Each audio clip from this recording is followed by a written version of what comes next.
ಮಹಿಳಾ ಏಕದಿನ ವಿಶ್ವಕಪ್ನ ಆರಂಭದಲ್ಲಿ ಭರ್ಜರಿ ಪ್ರದರ್ಶನ ನೀಡಿದ್ದ ಟೀಂ ಇಂಡಿಯಾ ಇದೀಗ ಬ್ಯಾಕ್ ಟು ಬ್ಯಾಕ್ ಸೋಲು ಅನುಭವಿಸಿದೆ. ಮೊದಲ ಪಂದ್ಯದಲ್ಲಿ ಶ್ರೀಲಂಕಾ ತಂಡವನ್ನು 59 ರನ್ಗಳಿಂದ ಮಣಿಸಿದ್ದ ಭಾರತೀಯ ವನಿತೆಯರು ಪಾಕ್ ಪಡೆಗೆ 88 ರನ್ಗಳ ಸೋಲುಣಿಸಿದ್ದರು.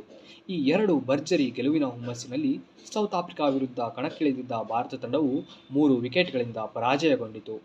ಸೌತ್ ಆಫ್ರಿಕಾ ವಿರುದ್ಧದ ಸೋಲಿನ ಬೆನ್ನಲ್ಲೇ ಇದೀಗ ಆಸ್ಟ್ರೇಲಿಯಾ ವಿರುದ್ಧದ ಮ್ಯಾಚ್ನಲ್ಲೂ ಸೋಲನುಭವಿಸಿದೆ.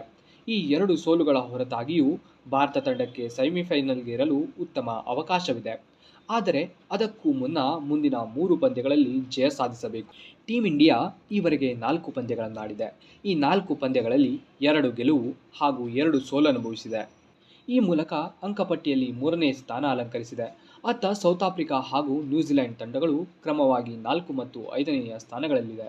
ಪ್ರಸ್ತುತ ಅಂಕಪಟ್ಟಿಯಲ್ಲಿ ಟೀಂ ಇಂಡಿಯಾ 4ನೇ ಸ್ಥಾನದಲ್ಲಿದ್ದರೂ ಮುಂದಿನ 3 ಪಂದ್ಯಗಳು ಭಾರತೀಯ ಪಡೆಗೆ ನಿರ್ಣಾಯಕ. ಏಕೆಂದರೆ ನ್ಯೂಜಿಲೆಂಡ್ ತಂಡಕ್ಕೆ ಇನ್ನೂ 4 ಮ್ಯಾಚ್ಗಳಿವೆ. ಇನ್ನು ಸೌತ್ ಆಫ್ರಿಕಾ ತಂಡಕ್ಕೂ 4 ಪಂದ್ಯಗಳಿವೆ. ಈ ಪಂದ್ಯಗಳ ಮೂಲಕ ಭಾರತ ತಂಡವನ್ನು ಹಿಂದಿಕ್ಕಿ ಅಂಕಪಟ್ಟಿಯಲ್ಲಿ ಮೇಲೇರಬಹುದು.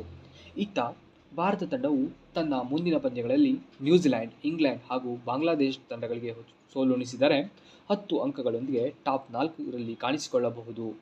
ಆದರೆ ಟೀಂ ಇಂಡಿಯಾದ ಮುಂದಿನ ಎದುರಾಳಿ ಇಂಗ್ಲೆಂಡ್ ಹಾಗೂ ನ್ಯೂಜಿಲೆಂಡ್ 2 ಬಲಿಷ್ಠ ತಂಡಗಳ ವಿರುದ್ಧ ಗೆಲ್ಲುವುದೇ ಭಾರತ ತಂಡದ ಮುಂದಿನ ದೊಡ್ಡ ಸವಾಲು. ಅದರಲ್ಲೂ ಇಂಗ್ಲೆಂಡ್ ತಂಡವು ಈ ಬಾರಿ ಆಡಿದ ಒಂದೇ ಒಂದು ಮ್ಯಾಚ್ನಲ್ಲಿ ಸೋತಿಲ್ಲ. ಆದರೆ ತವರಿನಲ್ಲಿ ನಡೆಯುತ್ತಿರುವ ಟೂರ್ನಿಯಲ್ಲೇ ಭಾರತ ತಂಡವು ಬ್ಯಾಕ್ ಟು ಬ್ಯಾಕ್ ಸೋಲನುಭವಿಸಿದೆ. ಈ ಸೋಲುಗಳ ಹೊರತಾಗಿಯೂ ಮುಂದಿನ ಮ್ಯಾಚ್ಗಳ ಮೂಲಕ ಟೀಂ ಇಂಡಿಯಾ ಕಮ್ಬ್ಯಾಕ್ ಮಾಡಲಿ ಎನ್ನುವುದೇ ನಮ್ಮೆಲ್ಲರ ಆಶಯ.